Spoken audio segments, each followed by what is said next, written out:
Shit happens. Okay, this is episode 25 of Counterpoints, as any sane man would know. And I'm your usual host, Thorin. And I'll start with the guest. This week I normally introduce the host, but obviously there's like a fucked up situation going on there. So the main guest this week is Ryu, Selfless Ryu, obviously. What is your actual title? Are you actually the owner of Selfless? I am, yeah. Okay, but you also operate as a coach within the team as well, right? Yeah, historically, not as much this Pro League season, but... Okay, doesn't even want to take blame for his own Pro League season. No, that wasn't me. No, I get that was someone else. I 100% take blame because I wasn't there actively. Okay, right. So yeah, Ryu is our guest for this week, and as we've mentioned, yeah, he's obviously been involved with Selfless, and formerly the team, like the core of it originally was NME, obviously. Famously, that was back when Kusta was a pretty good player, when Moses... Actually, it was when Moses didn't used to say he was a really good player, and then when Moses did start saying he was really good, he sort of went to shit, but I don't see the connection, right? Anyway, so I'll continue on.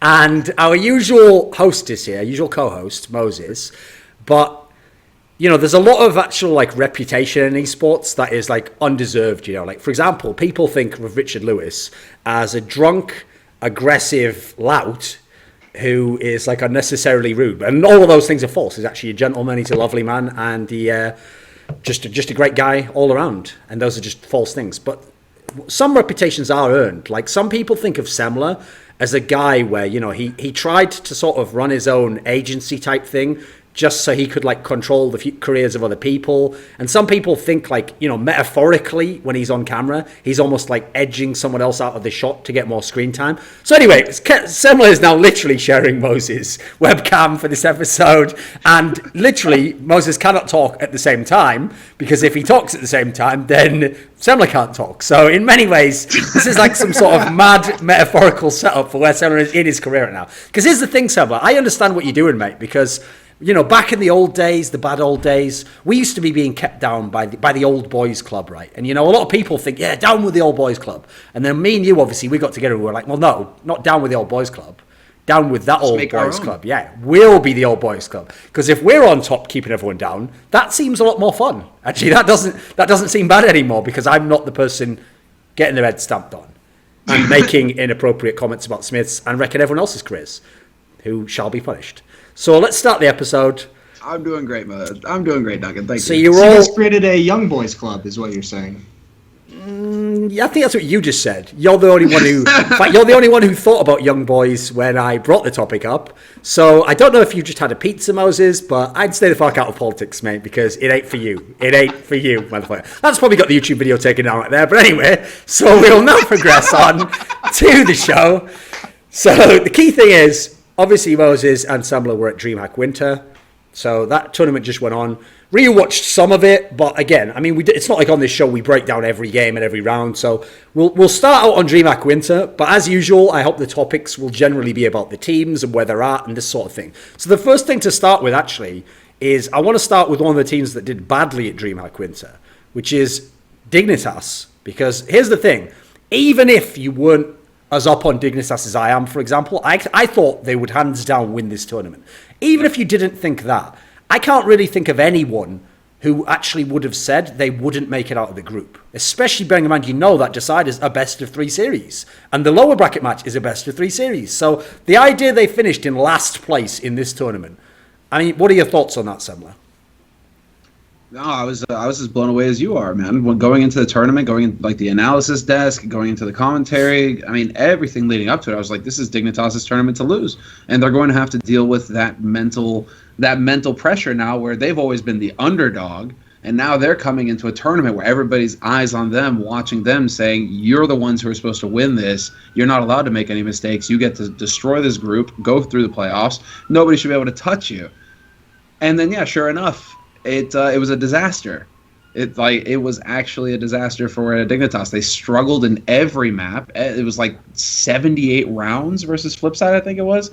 Yeah. So I mean, it was unbelievable. Like, just, and it just wasn't Dignitas. It wasn't Dignitas. It wasn't what we'd come to expect after watching them in Epicenter and watching them in recent times, where Magus and Config were just wrecking everybody. That just didn't happen this tournament, and I'm still kind of at a loss as to why. I don't know if it's travel schedule, if it's difficult like conditions, as in like they didn't have prac PCs, or if they're just on the road too much. I don't know what happened that led to this significant drop, but they really should have come into this tournament and destroyed everybody, even Cloud9. That's the thing. I was thinking, okay, who's going to give them a run for their money? You know, like, okay, maybe Cloud9 will, but like even Cloud9 dropped off the face of the planet. I don't know what happened this tournament, man. Yeah. What do you think, Moses? Yeah, I mean, the thing with Dignitas, I think mostly, I don't think it's like any massive issue, because I think, as scary as it is to say this, it looked a lot like Astralis. I don't think they did anything wrong in these matches. They just like stopped winning. I put a lot of it down to they just didn't seem focused. Like they didn't seem like they were all together properly, playing together properly. I mean, a lot of the tactics were still there. They didn't do anything like tactically bad. They just like stopped winning. They made a couple mistakes here, there in critical rounds. They didn't win like the important like impact rounds in each half, and they just ended up like losing. And it didn't really make a whole lot of sense. But I mean, I think I gotta chalk a lot of it up to travel. As silly as that might sound, and you hate to do that, but like if you look at their schedule, is what Epicenter in Russia, straight to Brazil, and then I think they had like a week off, and then they came to Atlanta for ELEAGUE, and then which was during IEM Oakland, and then they went straight to fucking Sweden after that for Dreamhack Winter. So if you look at that kind of a schedule, and all the different time zones they went through, 3 different continents in like 4 weeks, like, yeah, of course they're going to be a little bit not focused. I'm going to have my May moment here where I'm like, and wait, there's more. Because they go from E-League here to then they qualified for ECS, so they're going to be over in Anaheim, and then they have the major qualifier again as well. No, they got to come back. They got to come back. Like, they're here in Atlanta. They're going to LA, and then they're coming back to Atlanta. So they have another 21 days on the road, basically. That's the scary part. Is they've had 1 week off in like 6 weeks, and if you think about like if they have identify any issues from DreamHack Winter that they want to fix, any issues they see as scary or anything they want to change, like they don't have time. Like they simply just don't have time to fix anything. So I think their product was like. I feel like, the Tier 1 teams right now have gotten it down that they can say no to events. They like teams like VP, like Navi can skip events, and they've kind of gotten the hang of that throughout the year. I think Dignitas is now like in that learning phase where they're just like, fuck, we accepted way too much, and we didn't realize this would be an issue, but like now we're just screwed. I mean, the thing that I find so weird about this result, though, is like, I mean, I went back, I was looking over it, I'm trying to find out what are some reasons from the games that can tell you what went wrong. And there's not a lot, actually. Like, the mad thing is, all the games they lose are close games, They're in all these games. You look at the pick ban, they didn't make any mistakes there, They have this deep map pool, so I was even thinking, well, did they have a bit of hubris, since we've got a deep map pool, we're going to try this map. No, they even picked ban correctly against all the opponents. Like, for example, in the Flipside series, they got it so that Nuke was the third map. Well, that's exactly what you want to do if you're Dignitas, You don't know that Flipside can play Nuke against you. You're one of the better teams. So, yeah, everything they did, like, tactically made sense. I even looked, and if you go back and look at the stats, none of the trio of the star players play badly in these games. They're all fine. Now, true, no one's blown out the doors off. It's not Magic's like 100 ADR, like 35 kills, but no one does badly. Everyone's getting pretty decent numbers. So the weird thing is, I don't think this was like a systematic collapse. This wasn't like they shit the bed completely, they got wrecked, like it's over for them. But obviously, as much as I'm like kind of like making it sound not as bad, you still can't get over the fact that you did go out of a group against King Win in a best of 3 against Flipside. Even if it was close, you should obviously be winning these games if you're Dignitas, if you're as good as we think you are. What I noticed is that, I think it's because the games went so long that that gave, excuse me, that gave players time to catch up.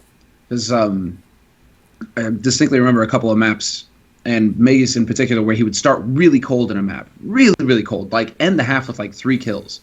And then because the game dragged out so long, he was able to claw his way back up, and then his stats would balance out towards the end of the map. But like when you're talking about a key player like that who's just non-existent in the first half, for example, right? Not wanting to throw Magus under the bus per se, but it felt like at the beginning of matches where Dignitas should have just been like establishing dominance, crushing their opponent's economy, and really never letting them get into the game. It was instead Dignitas, missing shots, not quite showing up, certain key players not quite being there until much later in the half, going into the second half, and then you've got a real fight on your hands because then you've obviously got a horrible score after the first half, not the score that you're looking for. Then it has to turn into an out-and-out brawl, and it all kind of went downhill from there. But I kind of agree with Moses on this. I think that it is due to this insane travel schedule that they have going on right now, where you're just never home. They're never home. They had 21 hours worth of travel to get from Dreamhack Winter here. So literally a day spent in taxis, trains, planes, automobiles, right, to get to Atlanta from Dreamhack Winter. They left before the finals. When they took that like 1,000 or 9,000 SEK, 1,000 SEK cab ride. Yeah, basically they took a cab straight from Winter to Copenhagen to get on a plane that then took them to London, then to New York, then to Atlanta. I was just like, are you really? Like, how? How did this happen? You know, what is going on here?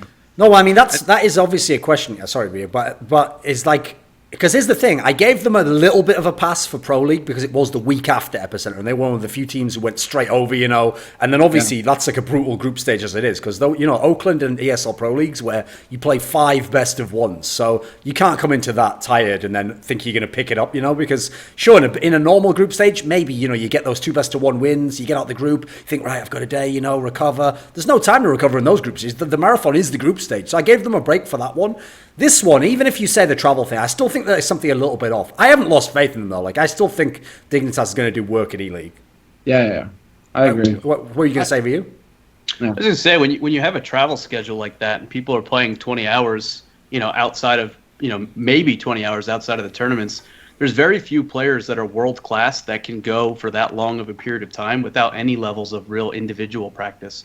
So when you have a team that has a player like Magic's Boy that's an insane individual player, he might be the type of person that needs to play the game every day, a couple hours, wants a death match, wants to spend a lot of time individually improving, and he's not going to have that ability. So that's why you think you see sometimes some slow starts where a player like Semmler was saying towards the end of the map really kind of picks it up, and their stats don't really reflect how poor they started the map out.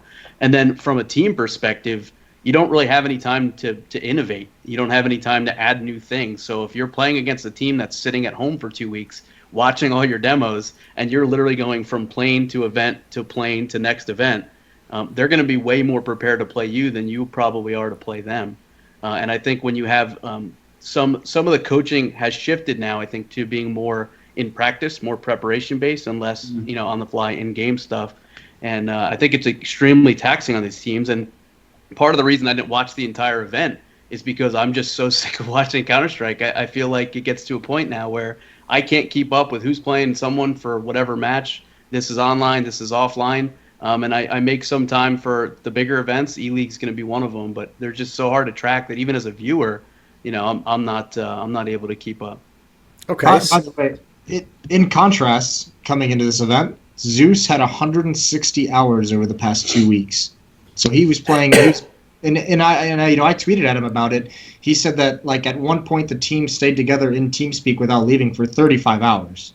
I don't know how much that is true, but like, to have 160 hours over 2 weeks is nuts. And I'm sure, like, not all of that. You got to put like maybe like 20 hours in for just idle downtime in the menu or some shit. But like, that's a lot of individual Counter-Strike. That's a lot of demo watching. That's a lot of team review. And it showed in their gameplay versus Dignitas. I mean, yeah, the thing is, the problem I always have with those stories is it reminds me of when Luminosity got really good and then everyone used to constantly say, oh, they spend all the time playing. The problem with that is I don't like the message that it sends, which is like, everyone should be doing this and all the teams who are pro should be playing 100. No, because that's where it gets ridiculous. Like, I agree. When you're on the rise, or when you get like a set period of time where it's like, you know, we can carve out a month here and really go for this, I think it's good. But I actually think, as you've seen in teams like SK, you can't do that all the time. So I'd say the genius of that is, like, he's the brand. Remember, he's a player where everyone thought he was shit because of how it ended in Na'Vi, and he's coming into a new team. So if he's going to be the in-game leader, you're going to want a lot of time to work with people before your first event. Also, he wants to show his own skills aren't terrible. You know, he probably has something to prove. So I agree. I think it's admirable in that sense. I just don't want to send the message that, like, you know, don't go and start telling Shroud, like, you got to be playing 160 hours every 2 weeks, or you're not, you know, invested into being a pro. Like, no, that's like going too far in that sense, you know. Yeah, I would agree with that, and I think the Cloud9 guys are in some cases the exception. You know, a player like Shroud, someone like Stewie, they don't. Stewie specifically, I think he could probably take a week, come back, and still be one of the best or the best player in North America. I think he tends to be the exception to the rule, and we've seen, especially from the Cloud9 guys, that hours on some of their players, Skadoodle most notably, are usually pretty low compared to other professionals. The other thing I'd say about former Luminosity, now SK. that I think that it doesn't show in the hours that they're spending in game. They have such a good understanding of correct Counter-Strike that they actually have conversations offline. So when you see teams that are up and coming that are really starting to click and mesh together, spend all of that time. I think SK could have a printout of a map and say, so this is what we want to do, just draw it up, and then they probably need to dry run it once, versus teams that are going to spend 30 hours in TeamSpeak going over every single execute, every single plan, every nade over and over and over again until they have things kind of set. So Dignitas as kind of a recent uprising team, I think, probably fell a little bit into that trap and just didn't have the time to put the work in. Sure. So another team who, I mean, we've already referenced them. Like, if people didn't have Dignitas winning this event, they had Cloud9. You know, that was the obvious other pick. They're another team that's won a huge event recently, and they're also a team that went out in the group stage. And again, they're a team where actually, you know, a bunch of the games were close. So what do you actually make of Cloud9 losing here? Because, I mean, on one hand, yeah, they beat Optic, they had a close game with Renegades, they took a map off Gambit. These are all good things, but they did still go out the group stage in like a tier 2 event. Yeah, I think this is kind of, I mean, this combined with like their E-League dropout, I think that's kind of like a big indication of like this is not as good of a team as everyone thought they were when they won Pro League, and this is kind of why a lot of us advise caution on getting too hyped about Cloud9, because it still seemed like there are some pieces missing to this squad. It's just upsetting to watch. Like you can tell when they have bad games. Like obviously Stewie and Automatic aren't playing as well. Those are the two big names, but behind that, like. There's been, myself included, a lot of people have defended players like Shroud and Skadoodle in these games, but like it's Shroud wasn't as bad, but like Skadoodle now, I don't know if his performance at DreamHack is, I think it's indefensible. Like I even like, you know, I defended him when he was playing rougher, saying he'll get back there, and then like I defended him when I said he's no longer a superstar. As long as he has the impact that he had at Pro League, he's fine. Yep. But now he didn't even have that impact. And it's getting to the point where like you can't keep defending this for long enough, and I'm just kind of like off that Skadoodle train now. Like this was kind of like the finish. What was it, like 2015 Cologne? Yeah, basically, it was the last time a year and a half ago. And it was you and I on the desk having an argument over Skadoodle versus Guardian, who is the best opera in the world. And at that point, it's a logical discussion. Now the discussion around Skadoodle is he even a top 3 opera in North America? And, I mean, the only argument for saying yes is because there's no one else good enough to even be in the discussion. Like, that's the thing. It's not that there's people that aren't better than, like, people that are better than them. It's just that there's no one else to even compare them to. Do you want to know an insane... Here's something that'll really sober you up, Moses, and bring you back down to earth on the whole Skadoodle thing. So think about this sentence here, right? Are you ready? This sentence here. Tariq is a better NA AWPer than Skadoodle right now.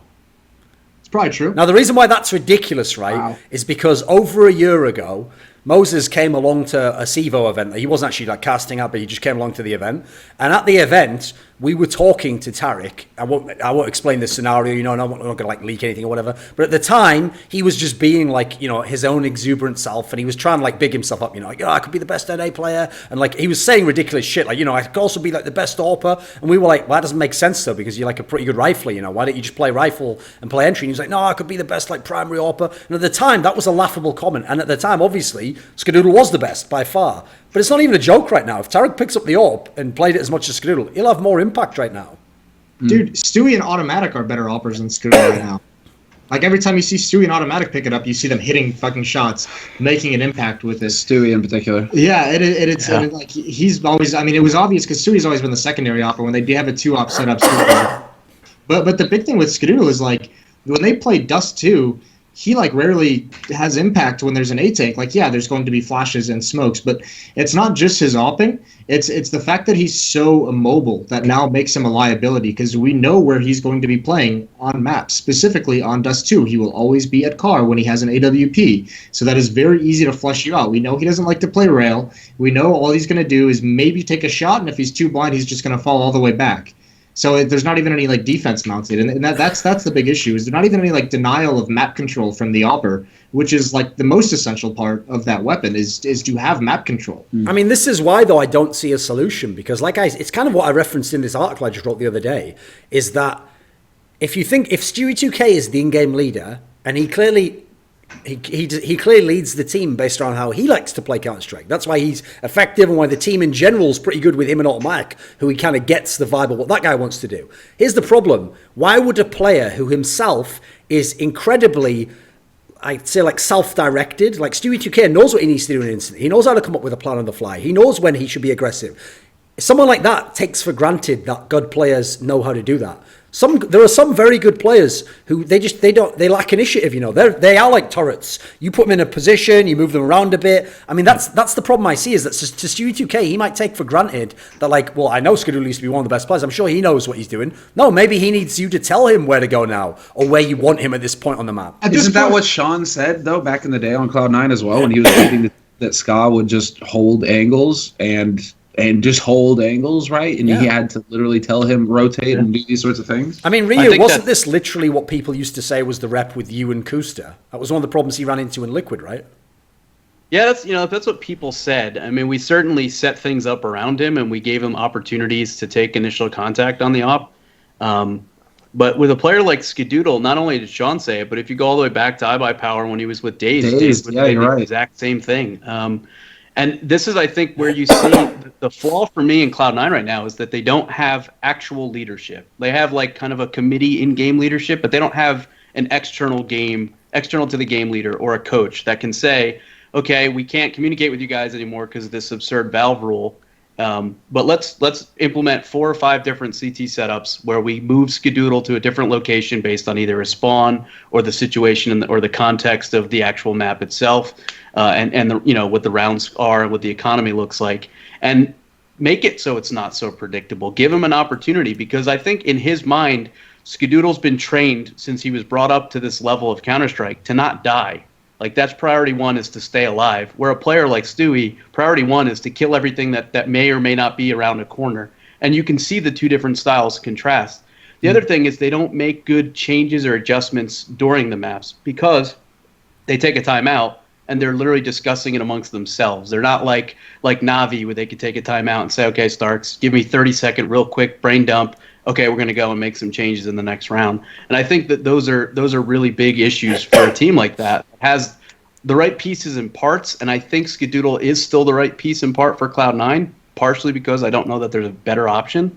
But I don't know that they're really going to be able to leverage him unless they do these things in advance and have these setups. Because that's, everybody thinks that I would tell Kusta, okay, Kusta, this round you stand here, and at 142 shoot, and if you get blind, shoot.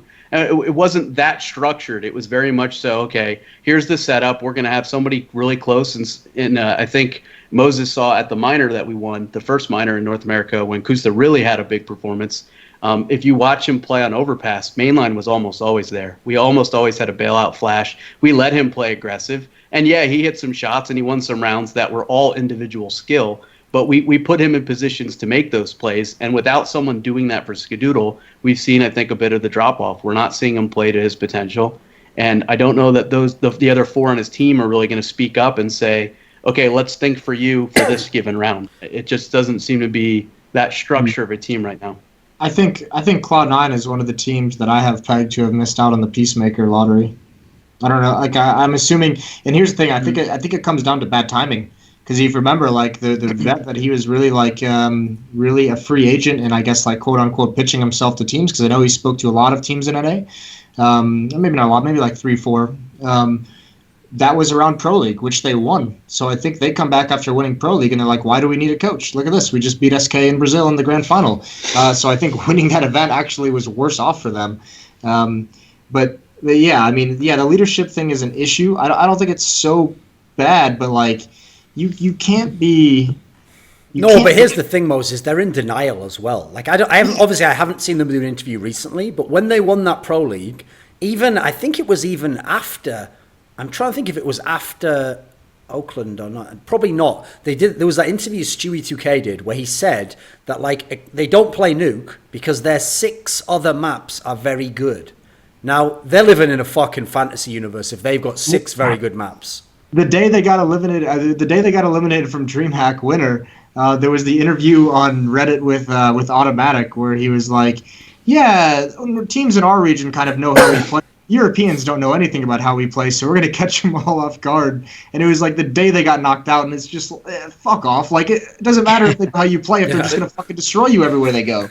And winning an event, right? There's that old adage of like winning cures all ailments. But in this instance, it really just kind of masks them, right? It's not like we won the event, so we're a flawless team. But I think that happens to a lot of different teams, not just Cloud9, where they have a great performance. Maybe they have a standout individual player that helps them win an event.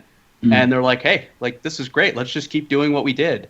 And they don't realize that, like, maybe it's not necessarily a fluke, but maybe things kind of fell into place a little bit easier, and they're not going to be that way the next time.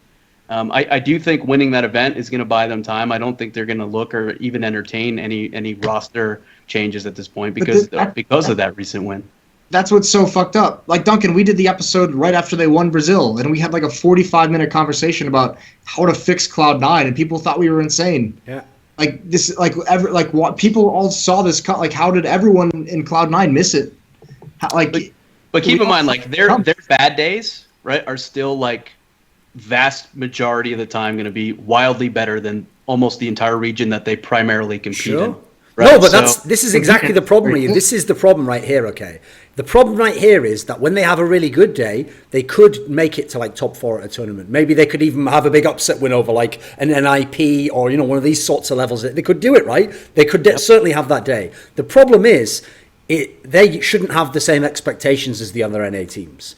For someone like Optic, it is really cool to get to that sort of status if you could. That would be an awesome day for them. For Cloud9, this is why I compared Cloud9 in a recent video to NIP, because it tilts me so hard where people have that logic. Like the players in NIP and like the fans of NIP do, which is, why do you always say they need roster moves? Why do you say they need to change? Look, every now and then they have a good tournament. I'm like, that's exactly the problem. They shouldn't be settling for every now and then. Like, for example, here's a great example, right? Because everyone will think I've picked a terrible example now. So Freeburg's been playing great the last couple of tournaments, right? Had a fantastic return to form.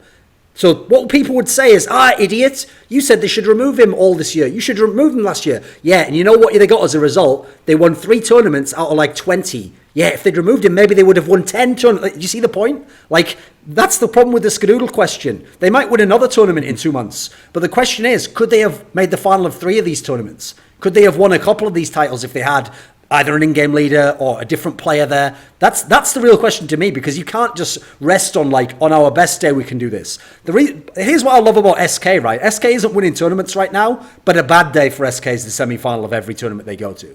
That's the level you got to be at, boys, if you want to be like, the best team.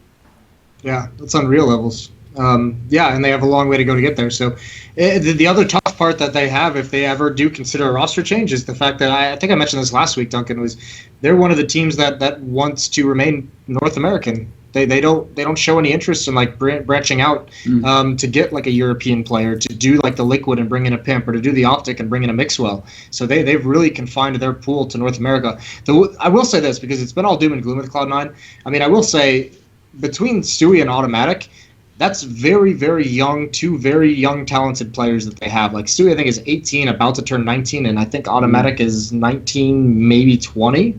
So I mean, this is a very young roster. If they look at the situation, if for some reason some weird thing happens in hell where the management actually looks in this team and it says, we're just going to start building around Stewie and Automatic, they're going to be the core, and we're going to start systematically replacing players like the other 3 that we don't think are good enough if they continue this level of performance, they can have a very, very young team that is very, very strong and that will continue to be strong for 2 years. Well, okay, Semmler, I want to get you in on this. Leader, but let me just put it this way, okay? Here's the kicker, right?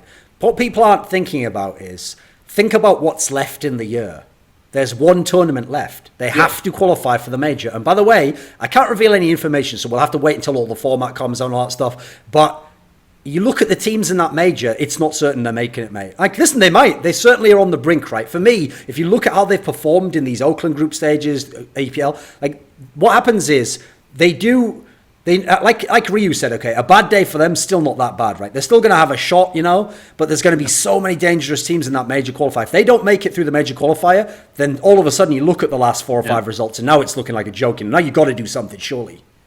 That's not a qualifier they can have a bad day at, or they're out. I think that is one of the most stacked qualifiers maybe ever for a major. I don't know. It's a mini major. It's a major 2 years ago or a year ago. Yeah.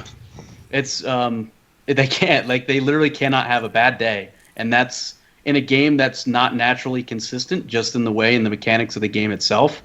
That's a tall task. That's like a big ask of a team like Cloud9 that, I'm hoping right now they're getting as much prep as they can, because if they have one bad map, it could tank the tournament for them. But I think part of your point there, Thorin, about how many teams are going to be there and the fact that they can't have a bad day. If they do, I think the excuse is, well, look at the teams at the event, and they won't even consider their changes then. That's the problem. There's always an excuse. That's like, this is one of the things that makes me have so little sympathy for certain people in the scene. So, okay, I gave the example before of like Freiburg, okay. My problem with Freiburg, obviously on a game level, I thought he was doing quite badly at times in 2015. I thought during the summer now he had his issues.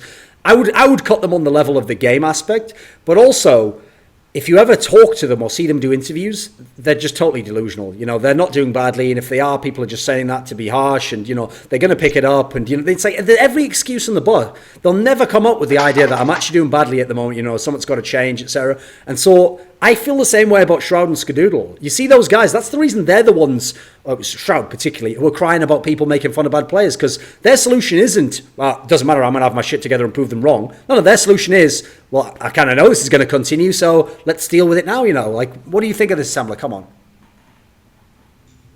Security. I mean, you nailed it right there, though. No. All right, what I mean by that, right? You know, you nailed it with the point that let's take Scott, for example. No, why did you say it in that like mad manner, like security? Just leave it there. Just like, give it. No. That was a tease. I kind of wish he had handlebars to go like security. Yeah. No, I'm just like, hey, you come want on, hit me. Security, right? You know, let's go ahead. We'll have a chat and we'll get it sorted out. I mean, I talked to Ska and I said, Ska, you know, you don't have any competition. You know, nobody is there to replace you. You can just sit there and collect your paycheck, and nobody else can hop at your level. But that's the kind of it feels to me like that is kind of the way that they are approaching it a little bit. You know, they're Shroud, Ska, nothing. Hasn't it always felt a little bit like this with Cloud9, where you have this brand power, where you have this stream power, and that this is a massive plus for Jack, the owner of Cloud9? It's like, okay, his team, as long as they stay relatively competitive and can stay popular in the scene, he's still getting his value out of the team because of the marketing, because he can go to sponsors with this kind of reach, blah, blah, blah. You know, that's kind of a big deal as well, even if they aren't winning necessarily. I mean, you can always say, yeah, we're all about winning, but at the same time, you've got sponsors you need to please. And if you've got two of the biggest brands in CSGO on your team, 3 soon, I mean, like, it's not a bad deal either. But I mean, here's the crazy thing: if you're Cloud9, this thinking that way though, they're thinking just like, hey, if the team is just a business, if you're just a business and you have some of the biggest brands in CS:GO on your team, maybe they're not winning, but at least they're staying competitive. Is that good enough for you, right? Here's the problem, Semmler. In the history of the Cloud9 org, the games I followed obviously are CS:GO and League of Legends. I don't know what they did I don't particularly know what they did in, like, I know Dota a while ago when they had that team, you know, but aside from that, it's mainly CS&GO and League. I'm putting this off, you know. So the owner of Cloud9 has shown the most reticence I've ever seen of any big owner to cut players. Yeah. Like, he kept his old team so in League of Legends, right, they actually used to have an amazing domestic team, but famously they would never, like, go deep at Worlds, for example, because they couldn't, you know, like, some of the players were very good for NA. You see their storyline that's fulfilling? The players were very good for NA, but they couldn't compete that well when they got versus the elite Europeans or Koreans or whatever, you know. Right. So the problem is, as a result, he essentially, the only way that someone leaves the team, it's like Fifth Lauren leaving NIP. They would have never cut him. He almost has to do them a favor and retire. That's the only way the person leaves the team, you know. So that's the problem I see for Cloud9. As long as they're doing decent enough, they can have an excuse like, well, it was a start qualifier, or, you know, at this tournament we had too much travel. Then they're gonna keep going with it, mate. Yeah, we've been saying this for ages. It feels like even when Shroud was in his down period, you know, my not making, you know, that's the issue, is that it seemed to me like, well, okay, if you're not going to get rid of him due to him, you know, not being able to deliver in these competitive games, you still have one of the biggest streams in CS:GO under your brand, getting exposure for your sponsors. I mean, that's a pretty solid thing to fall back on if you're a Cloud9 owner or manager. So I don't know.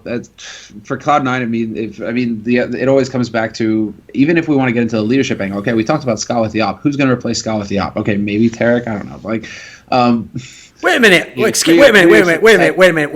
a minute.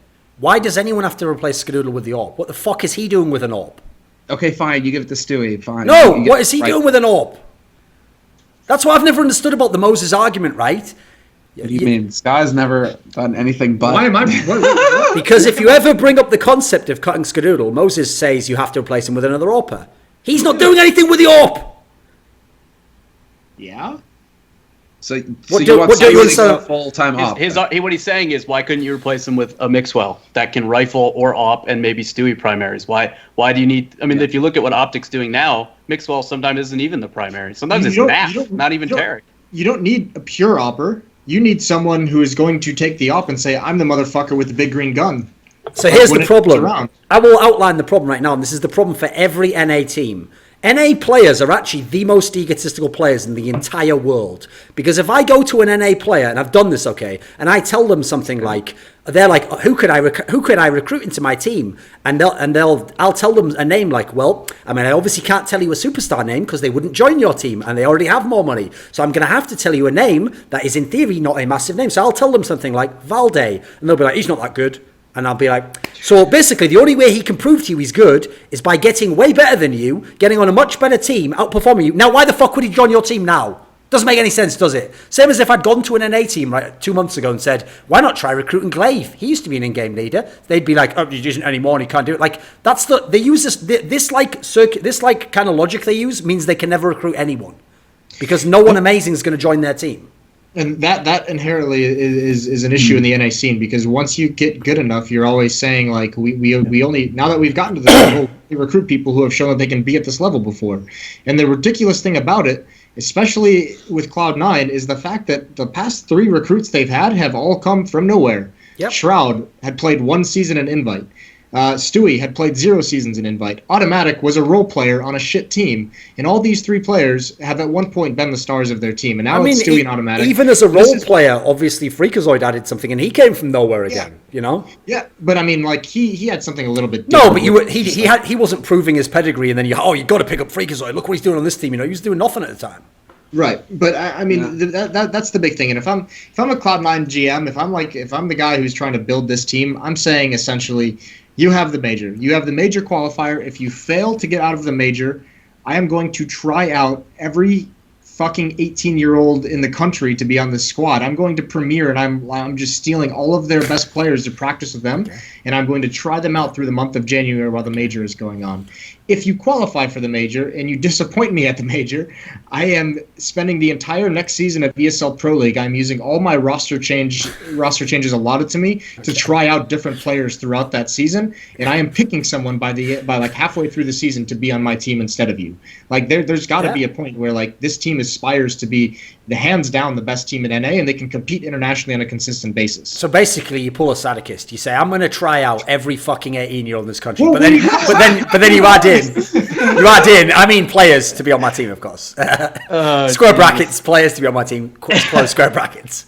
So there's just an in joke. An in joke. Jesus Christ! Come on, Ryu, hit me.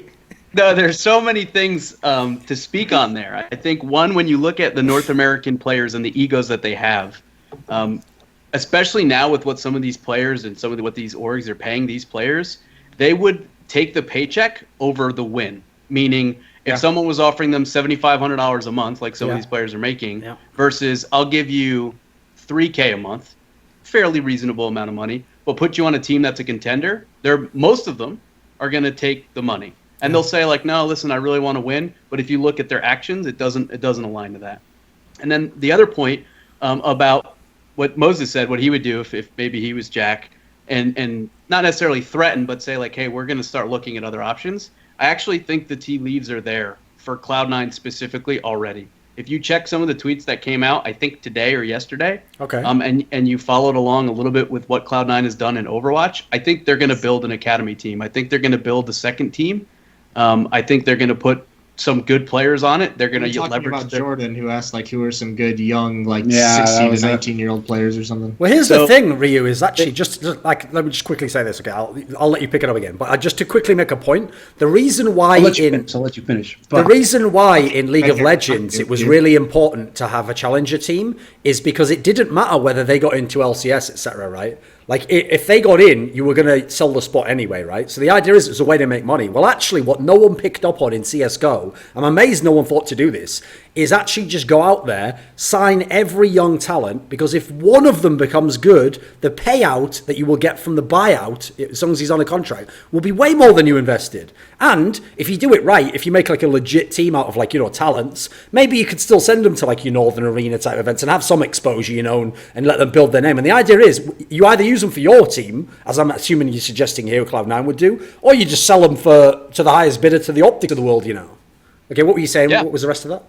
No, and so we've seen, you mentioned that they've done that with their challenger team in League of Legends. They're doing it now with an Overwatch team. They had a really good Overwatch team, and I know this because I played a little bit with Grego, who's one of their Overwatch players now, in Counter-Strike.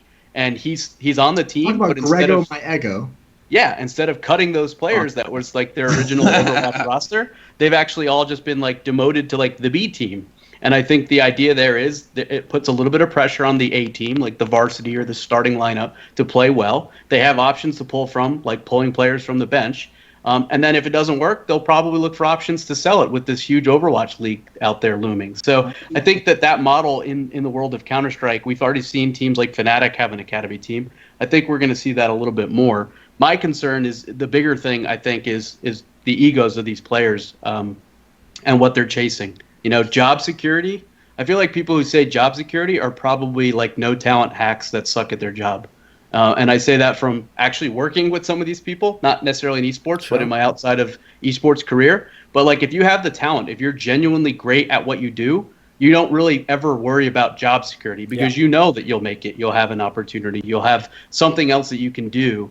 And I think if you're a player that's like, listen, I can collect a check. My contract ends in June. And there's not really anybody that's going to rival me, so I'll just kind of coast.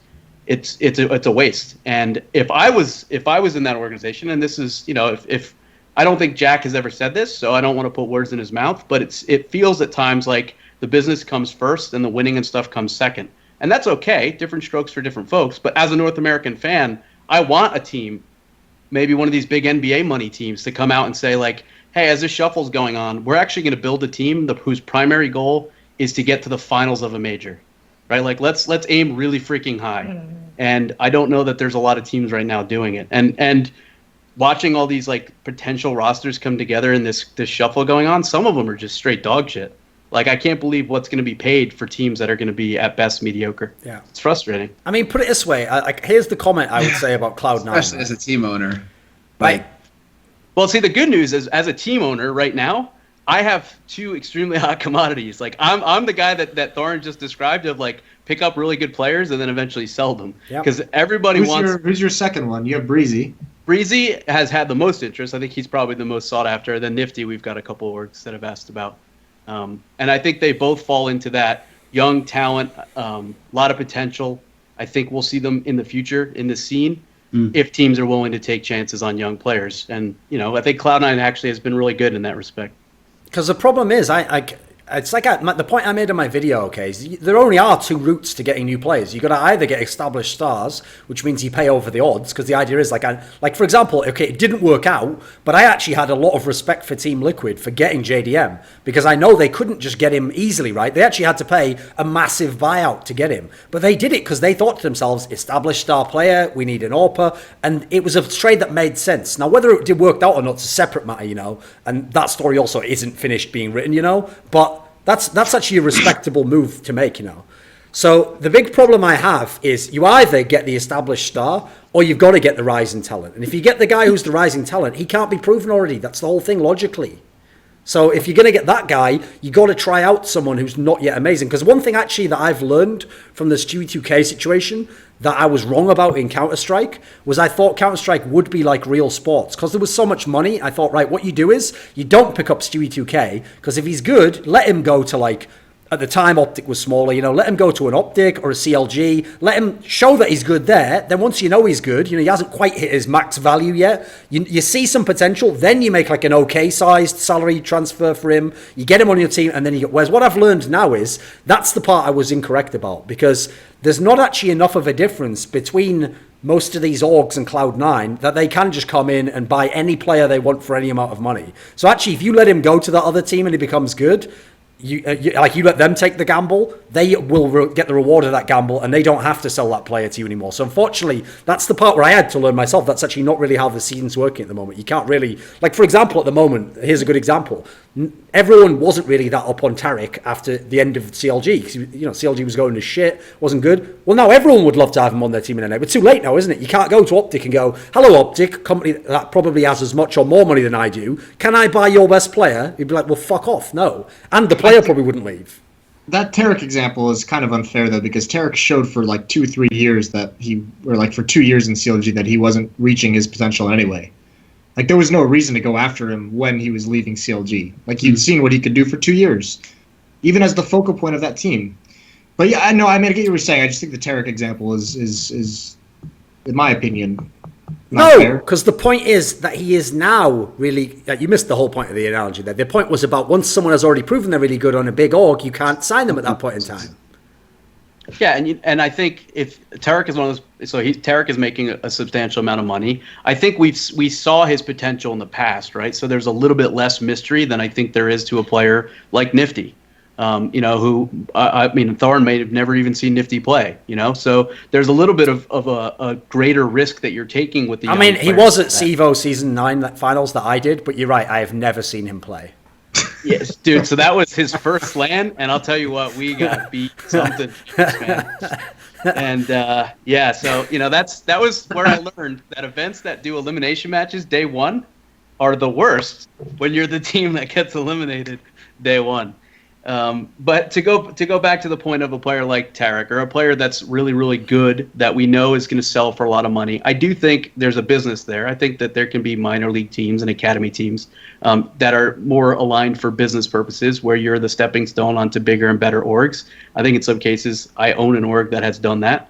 But I also feel like there are teams that can be put together, especially in this region right now, with some of the external money that's flooded our space, that would be primarily motivated to win. Like, if that's the goal, they could be built. And I don't know that I'm seeing that really happen right now. Like, some of these rumored teams are just, it's like, okay, we're going to prolong the career of such and such washed up player. Well, here's the great example. He's for huge dollars, and they're not going to ever be a contender. So Ryu, here's the best example, okay? Like I was saying, the actual best money strategy right now would be to just get all the young talent that's not signed, right? So all the people who could be the next Stewie 2K, right?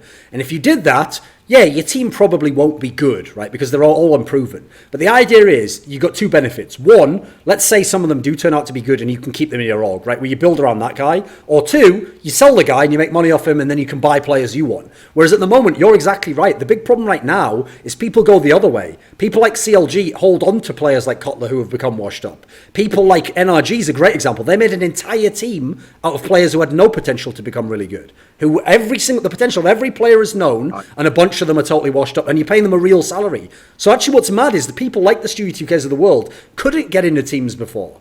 They were just sat on the outside watching Fogley go to his 7th team and continue to be just like an average to bad player. Yeah, and I think that's where you got to give some respect to Cloud9, because they did take a risk on players like Shroud and Stewie, and we've seen like several other orgs have that same opportunity. And not only is it, it's a little bit of a risk, but you save a little bit of money. The problem right now in the space, especially in this scene, is no one really cares about the money. They're like, yeah, I'll just cut a huge check. Doesn't matter. I don't need to be profitable. I just need to survive another year. I think partially that might be because people still, like with the whole esports space being unproven, people don't know if Counter-Strike's going to last 3 years, 4 years, 5 years, 1 year. So they want the business side is more important than winning, because what's the point of winning if in 10 years Counter-Strike's not around, or 5 years Counter-Strike's not around? Like, yeah, it looks great at the time, but if you'd rather make the better business decision, that makes you the money in the short term while the game lasts. Let's say I think most of the teams aren't making money in the short term. If you look at, they aren't making money in the short term. They're building brands in the short term, and then when it comes to investors, you're not caring about whether you're profitable or whether you're winning. Investor doesn't give a fuck if you're winning. They care about your reach. They care about how big your brand is. I think Cloud9 you're selling an idea to these investors that you're just like, hey, by the way, esports, razzle dazzle, look at this. This is what we are, and we're the biggest guys in this space when it comes to these metrics. And those investors are going to be like, what, cha-ching? Right, but Cloud9's both right now, right? They're like somewhere comfortably in the middle of, they have a team that can actually win, and they have a team that's extremely well branded, well marketed, in terms of the eyes and ears that they pull in. versus Also, some of these Cloud9 other did just get millions in investment. If Yeah, you saw that didn't they story. just sell pretty much like Jack isn't even the boss anymore? Like, I don't think they sold. I think they just got like it was like $3 million. They raised, I think, No. $3 million in private equity. 2.8 million. okay.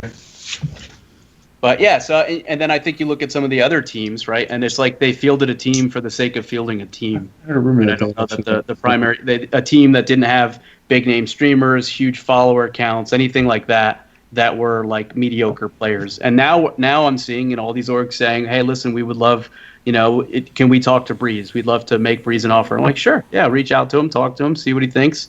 We're exploring all options. You guys can explore all options. There's a lot of players out there. And then, it's like, well, here's what we're thinking for the roster. And I look at it and I'm just like, why? And that's where I think they're not doing it for business. I think they're doing it to just exist in the space because you're looking at a team that's probably never going to contend in some of these cases. And hopefully that's not the way it turns out. I would like to see a shuffle result in like 2 more teams that can compete at the Optic or Cloud9 level. It'd be nice. Okay. So what did you actually think of Optic then? Because Optic's another team that failed at this tournament, and another one which had been on the rise. They won the Northern Arena, and then they actually got out of ELEAGUE group, made the playoffs. No, but did you watch the player cams on that? What did you get a chance to see any of the Optic matches? Because I watched the last best of 3 with Cloud9. And I didn't watch the player cams. I don't know what you mean by that. I mean that the team looked defeated before they even got into the goddamn server. They looked like just crushed before they even got playing. They lost then they lose rounds, and then it's like they lose rounds, they win rounds. You can't tell the difference. They literally look just phased out completely. Or should I say no? But it was all an optical illusion. Kill yourself. Kill yourself. No, but it was really bad. It was really bad because you're watching these cams. You're just like, okay, you just won a really key round. No reaction. All right, you just lost this really key round. You still look like you want to kill yourself. Like, what the fuck is going on, Optic? They didn't look like they're in the tournament at all from day one. It just looked like they were going through the motions. I think so. I don't even know if we should talk about Optic because it seems to me like something is going on there that's beneath the surface that we don't know about when it translates to the game. Because in the game, they weren't present. Physically, they looked completely defeated before the first round even started. So, no idea what's happening with Optic. There must be something there. So we saw at Northern Arena they beat G2 in a best of 3. I think Tarek said in the interview after that was like the first time that Optic had won like a big best of 3 series against European teams, and they've had BO1 upsets, but that was like their first big win. And then after that, I think you saw what happens when Optic has a bad day when they went up against Cloud9. And I mean, I don't know what the scores were for those maps, but if I remember correctly, they weren't close at all. Right? So we talked about when Cloud9 or Dig, has a little bit of an off day. They're 16-14, 16-13 overtime. Those maps weren't close. So I think they're a little bit more on the negative spectrum in terms of emotion. I know someone like Stanislaw doesn't really, he's kind of like Shroud in that when they put the webcam on him, it's very rare you're going to get a smile, laughing. It's very, very rare you'll see that from. And he's their in-game leader, by the way. So when he shuts down emotionally, that's a fucking problem. Right. And that's been something that's been talked about for a long time. And if you remember, they did that whole, we're going to cut Stan and keep Daps. Okay, never mind, we're going to cut Daps and then keep Stan. I think part of that was because of the emotional element where you have a player that can sometimes, if he goes quiet and he's your in-game leader, it's probably a bad day. And I think maybe that's what happened. Does that? Wait, what? Yeah, and I think both. It's funny. I think in talking with Daps, he's also very kind of monotone. Very I don't know that I've ever seen him celebrate. Have you ever seen an interview with Daps? He's basically the human equivalent of the flavor vanilla in ice cream. Some people like it, mate. Here's the thing: it's not usually people's favorite. Some people like it though. It's all right, isn't it? No one dislikes it that much. It's just ice cream, isn't it? It's not delicious though. There's no sprinkles there. There's no raspberry swirl. There's definitely no sprinkles, and I think right now that's kind of what that team is. If they go down, they're out. If they're down 7-0 on a map, it's very rare they're going to climb back in because I think emotionally they check out. There was rumors before Peacemaker was announced as the GM and coach for Energy that he might be going to Optic, and I think I may have liked that. I've heard mixed things about Peacemaker in terms of emotional impact on the game, and if they're down and out, he's not really the keep your heads in it kind of guy. He's more of a whiny, is the word that was used to describe him. But I think that may have been a good pull for them. They could use somebody that maybe like a Peter to just be back there. Like, I don't know if you guys remember. He's referring to Peter, the former CLG coach, PTR. not that guy who PTR. has a busted foot and doesn't open NRG. No, I'm PTR. I am actually referring to What? PTR. What? Pete Wait a minute. stand Wait a minute. behind- You literally want a male cheerleader like George Bush Jr. behind the fucking team, like. I'll tell Be you what, excited. if there are- Be excited. What is this? Okay. Come on, hit me with it, Ryu. Give me the If theory. CSGO has male cheerleaders, I'm not watching any future events. What I was gonna say is, I think it might have actually been LG before LG kind of rose to Yeah, I think it their was. Yeah. stature. Yeah, it was. That he was behind all the time. He was cheering. He was just like a positive guy. I think that they could maybe Optic could hire. I don't know if maybe they go the male cheerleader route or not. I don't know what that job description would look like, but Well, they're a team that when they start to lose. Why You is can it so pretty focused much on bet male not- cheerleaders? I mean, like, shouldn't there be equal opportunity here? You know, I mean, obviously Moses now will be like, what about young boy cheerleader? Fucking hell, okay. Jesus Christ. I see the trap, Moses. Keep going. What do you think of Optic there, Moses? Come on, hit me. I think they suck. Wait, they're in the E-League playoffs. No, You're about to predict them to win against most spots this week, motherfucker. Oh no, that game. no, That no, game, no, no. though. That game is. I will not be doing Should we that. just like transition into ELEAGUE? Yeah, and, let's like, go. Let's go. Yeah, let's go. Let's get off Optic. Let's just skip that one. So, are you predicting Optic to beat Mouse Sports? No, I have predicted Optic to win one game. It was at DreamHack, I think it was, and then they shit the bed entirely. So I'm done with those fucks. They just have too many like. But Cloud9, of course, my love, I will wait for you as long as it takes till you return to me. Fucking hell. No, they like. Cloud9 and Team Liquid have been turning your arsehole inside out these last few events, man. But you're like, yeah, I will wait patiently. Optic has one bad game. Fuck them, they're all shit. Get them out my face. First of all, don't act like it was one bad game. They've had multiple bad games. They just don't do anything impressive. Like, at least Liquid, when you look at them, they have the pieces to, like, they have an ELEAGUE, they have a JDM, they have these pieces that impress you when they do good. Now on Optic, it's like, they're very similar to Cloud9. They have fucking Tarek and Mixwell, and those are the only two creators they have on that team. If those two can't create a play, then they just fucking lose. They don't do anything tactically. They get shut down tactically. Like, they just, nothing they do in-game actually, like, wows me. Wait, Moses' I analysis feel is like I'm lit- gonna continue this downward spiral Okay, come because on. doesn't Mixwell want to go back to Spain or something as well? He does now that you've revealed that publicly. So maybe one less Wait, beer wasn't this next time tweeted? on the show. I feel like this is a tweet that I saw on Reddit. I'll go and look on Twitter to see if I can save your career. But keep talking, mate. Fucking So hell. I'll try to reel that one back. So Moses compared Optic to Liquid. We were talking about the need for a male I did not cheerleader. compare them to Liquid. Well, you referenced Liquid when saying that they have these components that are really. You really basically good. said they are Liquid. Yeah, okay, yeah, I guess so. Yeah. That's a giant fucking See, leap. the thing is, Liquid used to have a male cheerleader who would actively encourage their players to get erections mid-game. And maybe if they were to pick up a coach, Why did he have to describe it like that? they would have the yeah, emotional get your uplifting. dick hard. If someone would just say, "Listen, Stanislaw, The human go out there Viagra. and pop some fucking wood." Like I want you to have to unbutton your pants because they're so tight based on the play you make right now. And they would go out there and maybe they'd be able to come back when they go down early. Come on.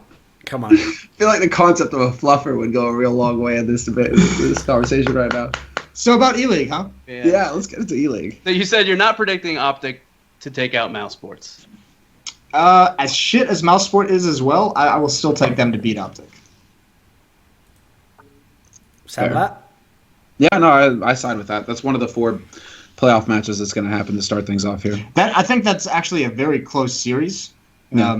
But I'd still, like, if I'm putting money on it, I'm taking Mousesports. It's definitely the weakest series that we'll have so far this week, at least as far as like the playoffs are concerned. Round of 8.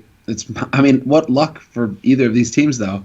Because you've got like VP, Estrella, Snip, like everybody else in this bracket would destroy either one of these teams, and yet they somehow wind up against each other. Yeah, but one of that's them is gonna where- make it a bit deeper than they should. I mean, that's where the thing is, though, like, when you know the format, like, fair play, Mousesports did win the group that had Immortals and Cloud9 in. Like, sure, Immortals and Cloud9, like, both had a dip that week, but both have since shown themselves to be much better. So, I mean, fair play if you can win the group, yeah, fair enough. I do think that is the worst playoff match by far, though. Not least because obviously Well, to FaZe be VP fair, got even better. It's the way Mouse Sports got into the playoffs last season. I mean, they had a harder time.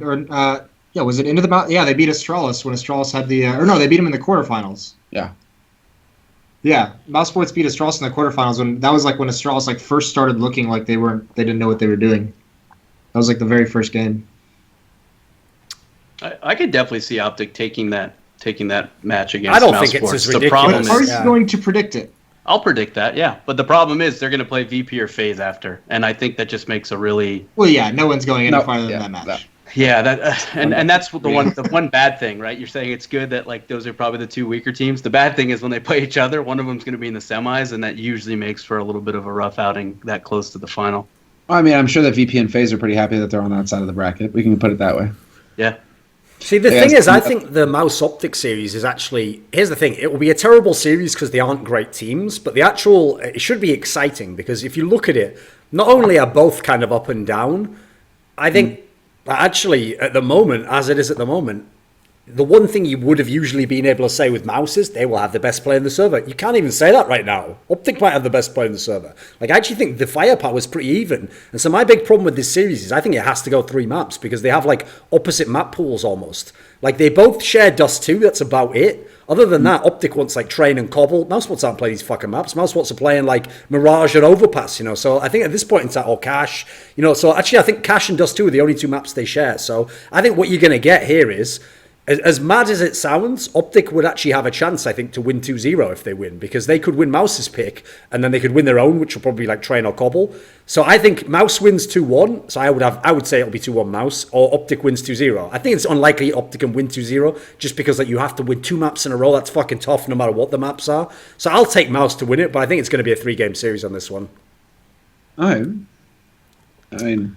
It's the least interesting one to talk about, though. So let's go to another more interesting one, right? We'll work up our way in order of hype. So the next one to me is the same side of the bracket. It's Virtus.pro FaZe. And obviously before Oakland, this wasn't such a sick-looking matchup. You know, sure, FaZe had gotten out of their group and they'd managed like an okay performance at Pro League.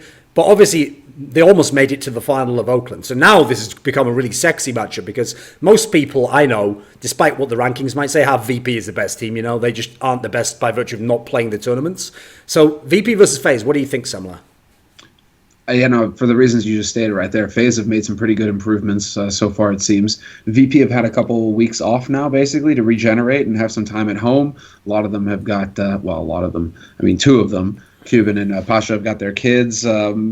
There's like they had some time to actually be at home with the family, focus on the game, and just watch other teams, not actually be under the gun, traveling, etc. So I think we're going to see like a refreshed VP. They're going to show up in this tournament knowing who they're going up against early on, gives them enough time to prep. They got to watch, for example, FaZe at Oakland. They get to prep a little bit, whereas FaZe are going to have to kind of hit the ground running coming into ELEAGUE. So I still favor VP, obviously. I think it's kind of hard to go against the defending champs because they did win ELEAGUE Season 1. But I think that's going to be, like, for me, that's actually, like, top 2. I think, for me, I'd change up the order, and I would say that this is actually my top 2 out of the quarterfinals to watch. I think it's going to be a bloodbath. This might be one series where I'd be You're going to take the underdog? I almost can read you, Moses. I can read you. Come on, son. Because I didn't fucking telegraph that during my like confusion of staring down at the table. Fucking asshole. No, you are a shit actor. It's true. Yeah, no. So this could be like a very close. This could actually be like an underdog. Really, win. Blanc.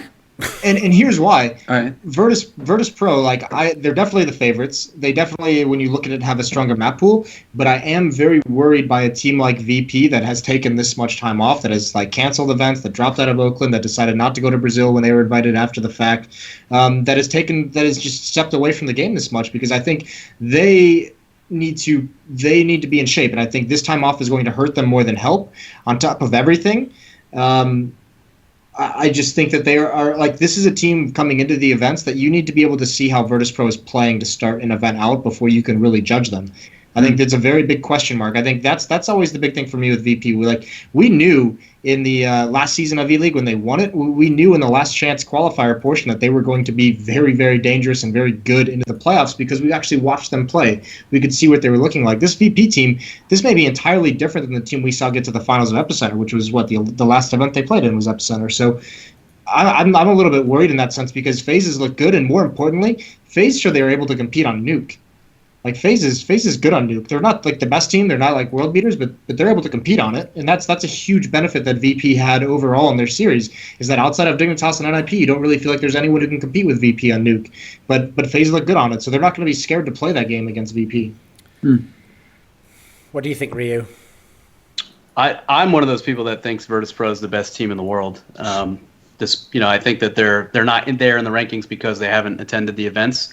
But I couldn't pick against them in this series. I think they also make a good example of what we referenced earlier, where you have a team that doesn't necessarily need to spend 80 hours a week, 160 every 2 weeks in the server to be playing at their peak, because Virtus.pro hasn't changed their roster. They understand the game. They've got guys that have been playing, for over a decade plus, and I think that they're going to come in refreshed. I don't think they're going to come in rusty. And then you have FaZe where, when you make a change like they did and you've got maybe a different style, you have to be in the server, you have to be ready, and they're going to be spending a little bit more time away from the game than VP in the sense of not being able to practice. I think VP is going to come in. I hate to predict a 2-0 because I feel like that's to say it's like a blowout, but I think it'll be close maps. My only concern is if Virtus.pro plays their map pick first and they come out a little bit slow, I think that opens the door for it to be a little bit of an upset. But otherwise, I think Virtus.pro should be able to take care of business in this match. Yeah, the big problem I have here is here's the thing that's good. FaZe are going to get to play maps that they want to play. Awesome. It's pretty certain that, for example, that they will be able to pick any map they want and that they will be able to play a decider that they like. The problem they have is that their best maps is they're pretty good on Mirage, Train, Overpass, Nuke, they've just picked up. These are all Virtus.pro maps. And even worse, Virtus.pro has one more map that FaZe doesn't play. They have Cobblestone. So I actually want to see with FaZe. The problem I think is if you go against Virtus.pro, you either have to be like SK and also be able to beat them on Train, which very few people can do, or you got to be able to play Cash, because that's the map they always leave open, because they banned us too, so you always know Cash is at least in theory when you could get a win on them. FaZe doesn't really play Cash much, so I feel like the problem is, okay, in theory, if you have the best day ever, yeah, FaZe could win, because you're going to be playing mainly at least 2 maps that you like. That's enough to win. Problem is, you're also playing VP's best maps, so I don't know where you go in the series here, and I think if VP's smart, if that Cobblestone isn't banned, maybe you just even pick that. Because Train still might come through anyway as the third map. So I could see VP taking this 2-0 as well. I think they take the series, certainly, personally. So I think they could do this 2-0. Okay, we'll go on to the next. And then I guess, just to finish out that lower bracket, just as it's a little bit softer, I think we all would assume whoever wins the VP phase moves on to the finals. That seems pretty obvious. Yes. Okay, so then the match, because obviously I'm going to leave Dig SK to last since it's the one that has the most potential interesting shit in it. So the matchup, I think that's the best matchup of the whole fucking playoffs. So Astralis versus NIP is one which has now become really interesting because not only is there insane history between these two cores, but now Astralis is looking better and better every time you see them play with Glaive in the lineup. So what do you actually think on this one, Semmler? Astralis versus NIP? Now, to me, this is the most exciting one for that very reason. It's always been good between these two teams. It's always tooth and nail, all-out brawl, and there's just such a long history between them. Obviously, there's been the roster changes recently, flipping things around a little bit. Pyth is back for NIP, and now we have Glaive leading Astralis. But historically, this has always been such a sick matchup, and it's always so hard to tell which way it's going to go. So, for me, it's just going to be really exciting CS. That's the thing. It's not like either of these teams are contending for the top spot in the world or anything like that. No, just to me, this best of 3 is going to be just amazing because of the history between both of these teams going so far back. It's always close. So, I don't even care who wins. I don't even want to predict who's going to win in this one. It's more just it's going to be sick. It's going to be 3 really good maps of CS. Okay. So I don't think it ends 2-0. I think it's going to be 3-0, all out, balls out, just trying to battle for that semi-final spot. I'm not going to pick Astralis to win anything until I'm comfortable that their little choking thing is done with. I'm not they can. This is the quarterfinals, Moses. Yeah. Well, they've been knocked out in groups a couple times as well. We all thought that was impossible for a good year and a half. But this is now like I think Astralis is looking better and better. Obviously, I agree in that sense. They do look very, very good. But what scares me as well about NIP is they win Oakland and they have Forrest going off. They have Getright actually not playing up to his level. Like imagine if he was. And also the big thing with the NIP that I really, really like is Exists. I think has been incredible for them. I think that's largely gone untalked about, mainly probably because of how good Forrest has played and also because of how big of a jump Freiburg has had recently. But I think Exist has had phenomenal impact for this team, not only as an individual, but their calling is so much crisper. They have better ideas. I'm going to take Nip in this series. I too think it'll go 3 maps. I don't think it's going to be a complete blowout in any sense. But I'm going to take NIP to win this. Despite some of the good things we've seen out of Astralis, I just don't think they have it yet. They've been improving. I just don't think they're there yet. What do you think, Ryu? I'm along the same lines as Moses. I think NIP is going to take it 2-1. I think all 3 maps should be very entertaining. I don't know if we're going to see Nuke. I've actually started to turn the corner on that map in terms of actually sort of enjoying it. Watching teams play on it. I would never want to play on it. But okay. Yeah, I mean, so for me, the turning point was watching Northern Arena, where Heroic had what I thought was like one of the most well-prepared, rehearsed executes with like 4 or 5 different variations. It was actually refreshing to see on a map that I think is just kind of sloppy and really not aesthetically pleasing in any way. But I think Nip should be able to win this 2-1. I don't like to pick against a team that I feel like makes a change in-game leadership that's instantly a positive, because I feel like they've got a lot of good things going. But I don't know that I could pick Astralis because I've been let down in going that direction in the past. And you have to be objective, man. You have to look at it the way it is right now. Well, I mean, even right now, though, like this is from the guy who didn't make a prediction. By the way, live in the present, Ryu. Don't feel bad. No, I said 2-1 is what I'm going to go with Nip, but I think the way Forrest has been playing, Freiburg obviously has picked it up. I would expect Getright. I think he wasn't feeling well. He had some sort of health thing going on at the last event where, you never know how much that's going to be impacting a player. I think assuming all those things go away, I got to lean towards NIP in this, but I think it should be 3 close maps, kind of like that. Was it the Dig Flip Side series from Dreamhack where it was like 16-14, 16-13, 16-14, like the whole way through? That's the type of series that I'm hoping to see, and I think that's probably what we'll end up seeing. But I give the 2 16s to Nip, and I think they take it 2-1.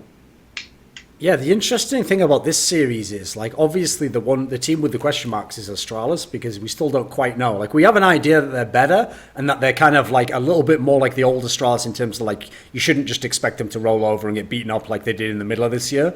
But my big problem is, it's kind of a bit like FaZe. The weird thing about both those teams is they both brought in new game leaders. They both like got out of ELEAGUE groups. They both like started to make like playoff runs and stuff. But the part that didn't make any sense is, as weird as it sounds, what makes them look impressive is they've been playing a lot of maps. They're not just like good on one map and then that's what they're living on. They've been playing everything and they're both doing pretty well. But as a result, we also don't really know what they're super strong on. Like, you can't just go off 2 maps on Nuke or something. You're going, right, good on Nuke then. I mean, you can't really know that, like you have to get like 5 or 6 under your belt. So my problem is, I think it can be a 3-game series. I think it can be really fun in that way. Like, I'm pretty sure actually that Astralis won't ban Nuke and that they'll let Nip pick it. And I think Nip will pick it and I think that Astralis will play it. But I think that could be a fun game. My big question is that I don't know where Astralis is going to go, because Logic says, like, assuming NIP is like a classic Mirage ban, let's get that out there. Logic says they should probably be picking into something along the lines of like, oh, no, Astralis will do the Cobblestone ban. Exactly, yeah. So actually, Logic would say that Astralis really should probably be picking something weird like Overpass. But then, I mean, I would probably favor them to win that map, but I don't know if they can win the series. That's my problem, you see, because Train's also something they could pick as well. They could go with that as their pick. So, has Astralis even won a BO3 with this lineup against like a top 10 team yet? No, because they won the 2 best of ones in ELEAGUE. They've only played 2 tournaments. They played ELEAGUE and then they played Oakland. So yeah, they haven't won a best of 3. That's my big problem, right? Here's the thing. Let's say they do what I would tell them to do, which is just pick Train. I think you can win that. Then you play Nuke. Okay, you have a chance. The problem is the decider, whatever it is, Nip has a chance. So the big problem is whenever you're giving Nip a lot of time and you're giving yourself a lot of time to choke or for NIP to get it together, like veteran skills. That's where I'm starting to worry if I'm in this series. Because in this sort of series, you want Astralis to just 2-0 them and like don't have to. It's like you don't almost have to even think about like looking down and realizing the height you're at. You know, you just 2-0 it, you're through, and that's where it's hard to see that happening. Should be a back and forth series though. I'll take Nip edging it on that one, I guess. You'll take Nip, yeah. I still say that we all win. We're all winners here. So it's going to be great CS across 3 maps. So there we go. Even if you have to watch Nuke? Even if I have to watch Nuke. Even though, for some reason, I used to love watching Nuke. For some reason, like this new version of Nuke, I just cannot seem to get into it as much as here's the thing. I can respect that teams are winning on it and they're doing it consistently, like fair play, but I can only respect that in like an intellectual sense. It's still shit to watch. Like even if it's VP so wrecking someone, it's not painful. fun to watch that, you know? It's so fucking painful, but like even like it just feels like nothing. It really does feel like we haven't seen much change since the old version either. I mean, apart from just adding the skywalk outside, basically that T's can wrap around on and fuck up some guy holding heaven. Now, I mean, I don't really see any major changes to the map. Do you know when Moses is playing and he's on CT side and he knows that there's a terrorist up on that skywalk? You know what he says to his teammates? He says, "Luke, Skywalker." And scene. Jesus Christ. That's pretty solid. That was bad, but it was good in the same way, if you know what I mean. That was not so bad it was good. That's not like Okay, what was it, mate? The Expendables was so bad it was good. Okay. That was dog shit. Some would say you're one of the Expendables of esports. And on to the next series. So the last series is SK Gaming versus Dignitas. And what makes this a really sexy series is, of all the top teams that are out there that people might have as like elite level team, we haven't seen these two match up in a best of 3 actually. Like they haven't been at the same tournaments, and when they were on the opposite sides of the bracket.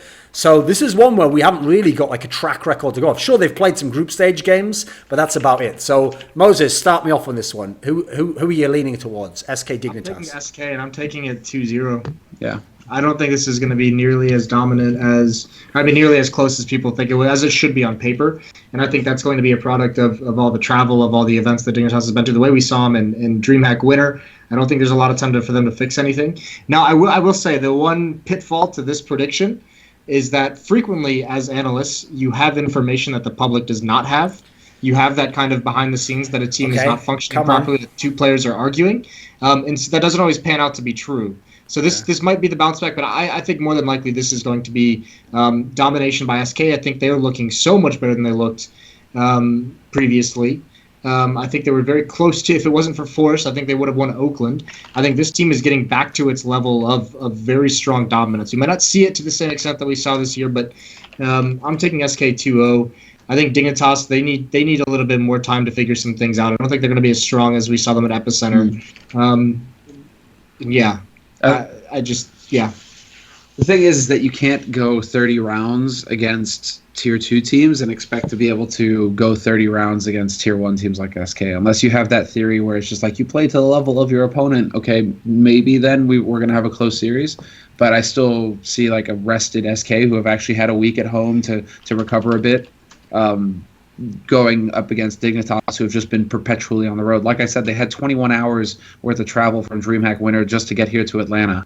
They're all wrecked, you know, and then now you got to sleep, but hey, jet lag, so you're probably going to wake up at 4 a.m, and then, so it's not ideal. Obviously, a lot of players have to deal with these conditions, but right now, Dignitas having been on the road for quite some time, I think that will have an impact on their level that they're going to come into, whereas SK, they've got a 4-hour flight to just fly over here in Atlanta. They've been practicing all week. There you go. What kind of level are you going to expect? I think that SK are going to have it pretty clear cut. And here's the thing. At DreamHack, the biggest issues I noticed at Dignitas, some of the stats of these players look good by the end of the game, but players like Magisboy made very elementary, basic mistakes in terms of positioning, in terms of when they took fights, how they took fights. Not to mention, they were still playing, specifically on Mirage, I noticed this, they were still playing the map the very same way they played it at Epicenter. It was still Magisboy doing a lot of solo aggression down A ramp. It was still MSL trying to push up halfway up the B tunnels. They haven't changed anything. If SK is studying them, I'm not even talking about complete anti-stratting. If you just look at these demos, you're going to see a lot of very similar tendencies out of Dignitas. They haven't adjusted since they became one of the teams that people had to watch out for. And I think that's going to be the biggest factor for them. Okay. Ryu, hit me. Yeah, I think this is exactly what we talked about before. A team that is on the uprise is having their progress as a top contender stunted because they're not able to innovate. They're not able to change things. They're not able to get a lot of good quality time in. It doesn't necessarily mean they need 100 hours over the next week to practice, but I'm sure 40 hours would be nice if you were to ask the players on that team. And they're going up against the best in-game leader in the world, who's going to have plenty of time to watch for what he knows is going to be the exact same thing that they've done. There's not going to be changes there. I don't know that this is going to be close. I think it's a 2-0 for SK. I'm hoping it ends up being close, and I don't have all that cool insider info of player A fighting with player B. That didn't have to do with this team, by the way. Yeah, sure, we'll believe you. And so maybe if there are players on a particular team here that are fighting, maybe that'll weigh them down a bit. I just there's not too many ways I think Dignitas can take this series. So I'm gonna go SK in a convincing 2-0. Okay, well, you know what? When the whole world's against you, Semmler, you still got to have that American spirit. You've got to stand up. You've got to say, no, you move, like Captain America in Civil War. No, so I'm actually going to take Dignitas to win this series. Are you ready, boys? First things first, there is no universe in which this will be a 2-0 for SK Gaming. Here's why. Because Dignitas has 2 permabans, and they swap them based on the opponent. They ban Train or Cash. So they don't have to ban Cash because SK is not picking Cash. That's SK's permaban. So Dignitas will ban Train. There goes your auto win. There's now no auto win for SK in this series. Now, dude, if I'm SK, I pick Cash in a fucking heartbeat. A map you do not play. Okay, mate. See ya. I wish you were an SK. And then hit by a truck. Did you see how well they played against NIP? Why do you not pick that map against Dignitas? Oh, NIP are the gods of Cash. Fuck me. NIP's not that good a team.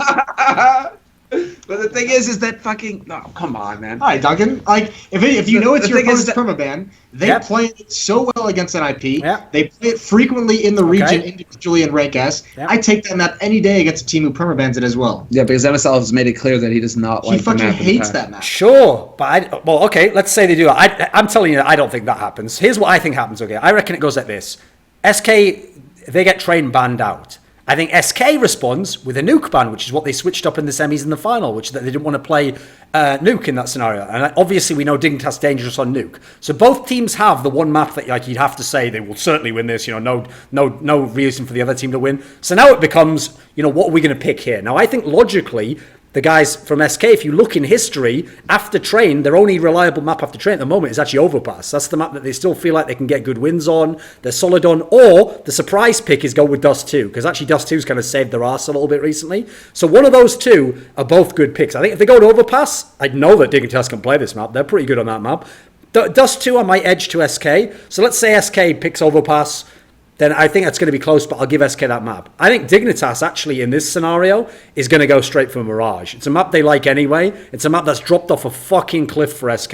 They've really had their problems on that. So I think that's a 1-1 series right there for me. And then for the third... SK home for a week, I see them working Mirage though, so keep that in mind. Go for it, mate. And then I think the third map is going to be something like Cobblestone. And I think if you end up with something like Cobblestone, I think that's a real toss-up because I know Dignitas is fantastic on Cobblestone. In fact, actually, maybe Dignitas will pick Cobblestone. That's also a solid map for them. So I actually think you can have 3 maps that both teams can play pretty well. And I think all 3 maps are up for contention.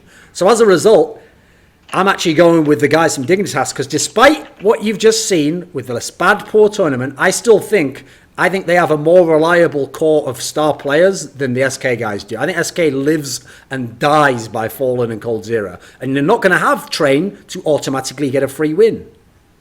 Taco's a fucking baller, by the way. Yeah. No context needed, of course. Yeah, brilliant. I mean, he clutches, he ops, he rifles, he pistol, like he does. He seems to me one of so someone says to you, I think that Dignitas has better star players than SK. Your response is Taco is a fucking baller. So implication is Taco is a star player. No. You said core. No, I did not. Yeah, you did. Nope. Did I not hear that? I heard core. Oh, pause the fucking recording, go back, open it up in Vegas, make a fucking editing and slow down like star player. Like Fucking like the New World Order intro Core. from World You said WCW. core, Duncan. The thing is like for me, yes, okay, but you have to include Taco in that core. Fur is also everyone's in the core, right? It's a 5-man core, If yeah. Fur is on his game and he's playing aggressive, he has the confidence to go for the peaks that SK rely on him to do for them to win maps, because it's been seen in the past when he took his break, SK struggled mightily to actually get anything going on their T side or on their C side. They just struggled without Fur there to play the aggressive role. So your point is that they have a 4-man core. I think that the core for SK right now is at a higher level and more consistent than the core that Dignitas have, especially if we see the Dignitas that was at DreamHack Winter, where the core players of Magus can config, because and Cage and to an extent, if they're having slow starts and maps, I think SK are going to roll right over them. SK are going to show up hot and just roll right over them. And did you had it 2-0 as well? Pardon me? You had it 2-0 as well? I have a 2-0, yeah. And a stomp by the sounds of it, right? No, I think it's going to be a back and forth brawl, but I think SK have the edge right now coming into it. I think they're going to take it 2-0. Okay. I hope we see overpass. I think there's a very good chance that if Train gets vetoed, that we might see SK go cash, because I think they have this. They're going to have all the same information we do, and they have a ton of time to prep. And I actually think they're a pretty good cash team, even though they don't play it a lot. But I think overpass, that's where you get to see Taco versus Magix, because that's exactly what Taco is going to be doing. He's coming on T side. He's going to go to that long tunnel. He's going to come out monster, and he's almost always going to be there. And can you stop it is the question. Not is he going to do it, because he's just been so good at it. I would say a lot of similarities there to how Magix plays it. He's going to be aggressive. He's willing to take fights. You know where he's going to be. Can you stop it? So that's actually the one map that I would say is a little bit of a toss-up. I think there's a chance we're going to see Cash play it. I know that Fallen prepares well. I really do think they're a very good Cash team. NIP isn't the best team in the world on Cash, but they did have that period of time where they were one of the better teams on Cash. And I think if they're, you can't play them on Train. Like it would be absurd to even think that they would let that through. So I think it does open the door for a Cash pick. I'm not sure if. Well, here's the thing: if that happens, then obviously that will be like a really big statement of gamesmanship. Because actually, in history, SK literally does just alternate between Train and Overpass. Like they just pick whichever one they think they can play, or whichever you ban. Right. So they just in history haven't shown a trend of doing the whole thing of like, well, I know you're really bad at this map, so I'll pick that. Like they tend to stick with their core maps that they are very good on. And usually within cores, you only have a few people, not everyone in the fucking world. Yeah, there's also the chance that we see Nuke come out. The Dignitas got beat by Flipside on Nuke.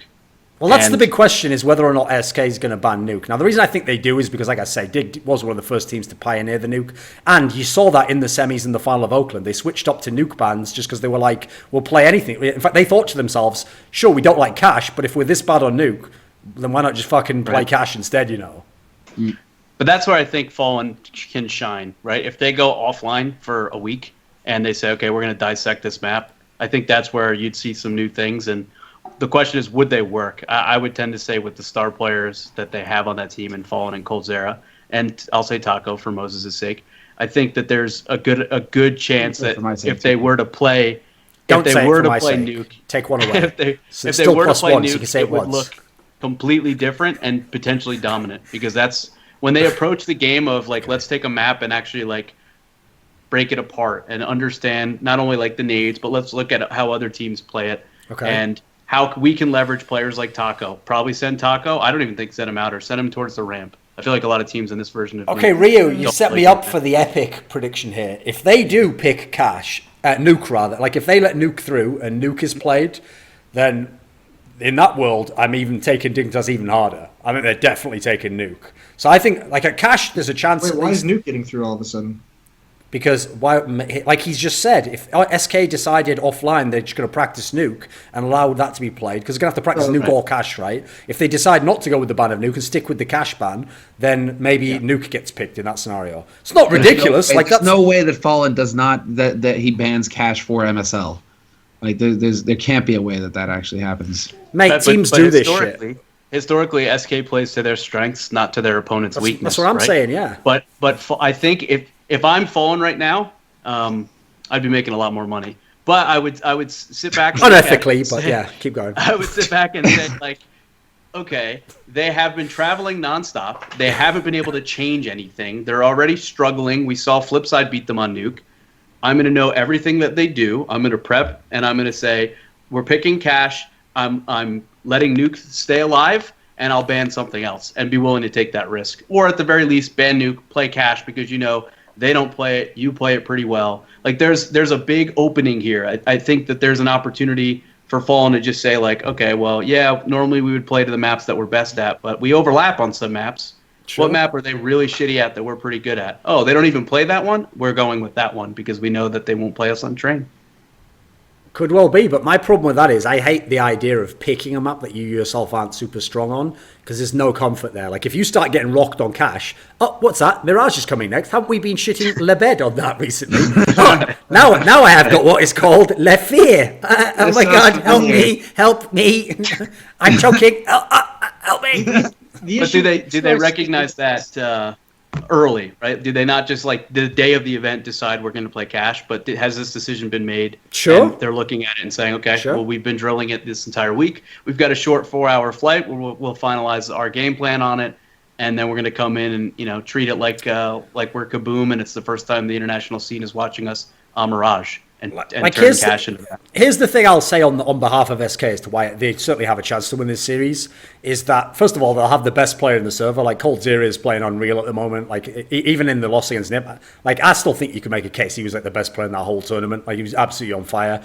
Then you got to add in the psychological advantages on the side of SK. They don't choke in general. Like, I think that's one of the interesting things about this. They've made all these top fours, and these last two finals, they haven't won any of them. But I haven't looked at any of them being like, you choked those. Like, you fucked it up yourself. I think they just weren't as good as the teams they were playing, and they were playing some amazing teams in those games, you know. So I actually think that's the great thing for SK. I think SK, VP, and NIP, for me, are the three teams that don't ever choke in games. Like, they always come, and whatever level they've got, they're going to give you that day. And if you can beat them, congrats, they tip the hat, you go on. But they're never going to, like, give you the game by doing the Astralis or the fucking Cloud9 and choking the game away and fucking it up, you know. So I think that's the big edge for the guys from SK, is that, like, they have the psychological edge, whereas, like, maybe Dig, if it gets in a close game, sure, that's where they're going to be a bit worried. But I think Dig's winning it. So for me, since we did the whole playoffs, like, we can't go super in-depth on every other series, but let's do some basics here. So in this world, everyone had Nip winning the series, I think.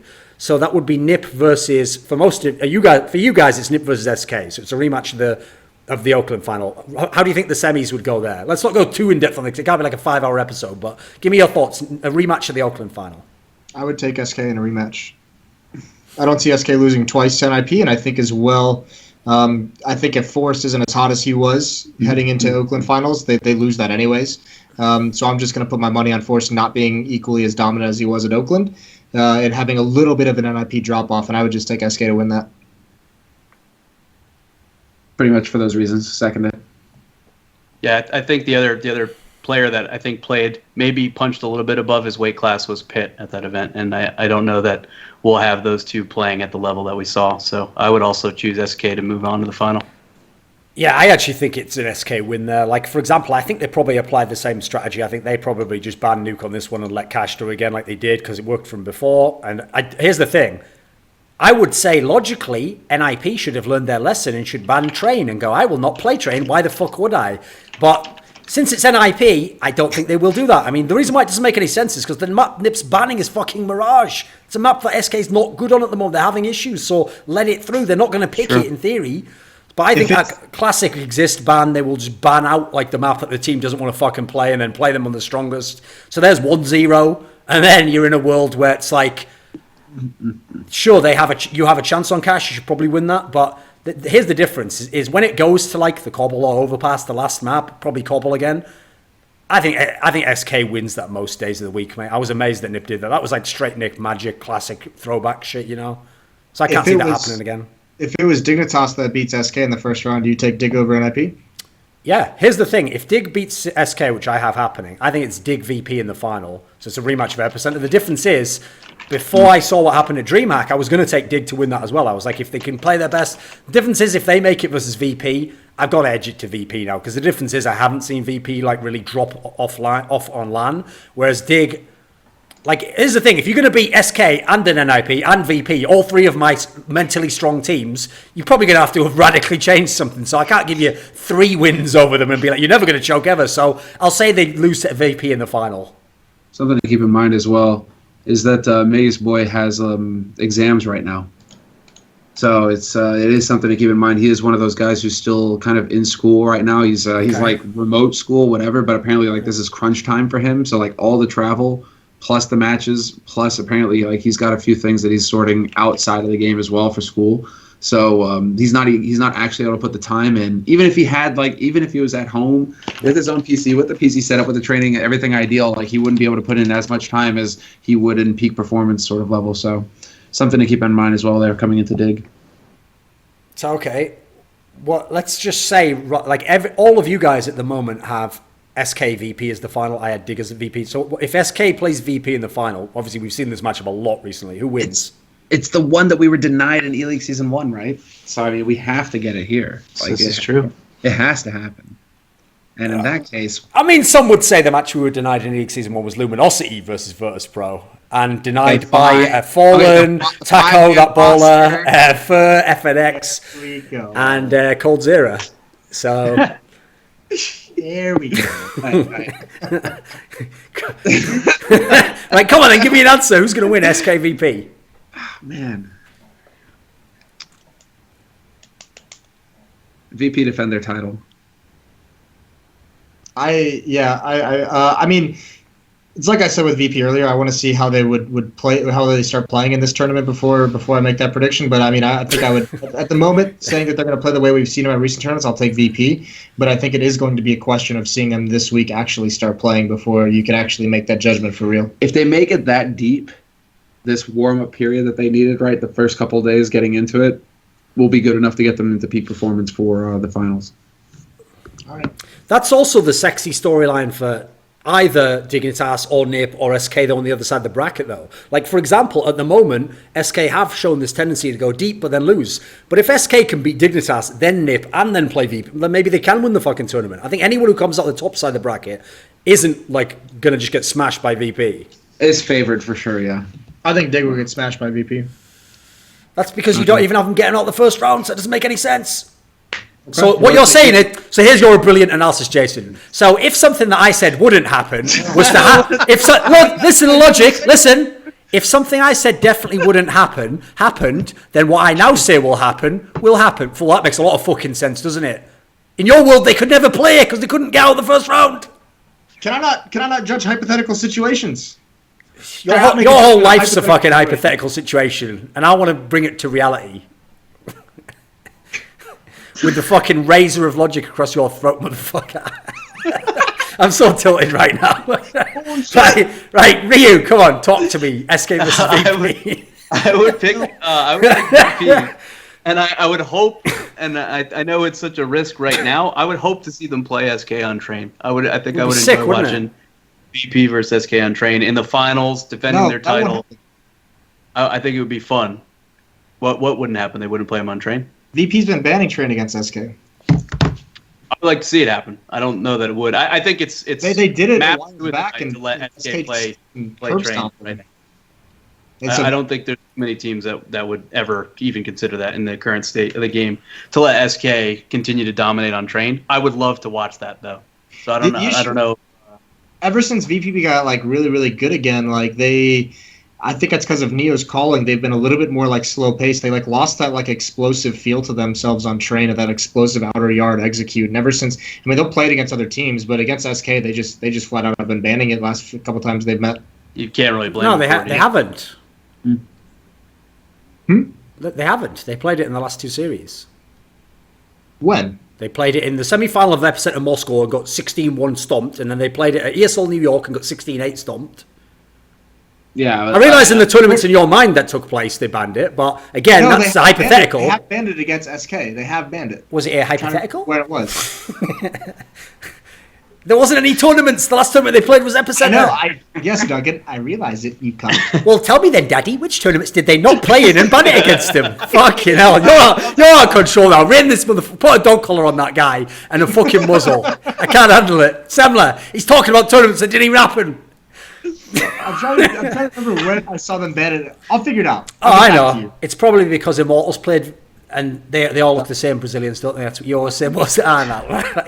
Duncan, it's time for Korean barbecue, Yeah, man. it's over now. Right, Ryu, do you have any parting statements on this abortion of a talk show that used to be called Countermax episode 25? No, I just appreciate you guys having me. I think this is one event that I will probably watch every match for, and it's refreshing because I think right now with just the amount of tournaments that, you know, there are tournaments that get played, there are tournaments that Moses makes up in his mind, and I just feel like there's just so much going on. It's hard to keep track of all these things.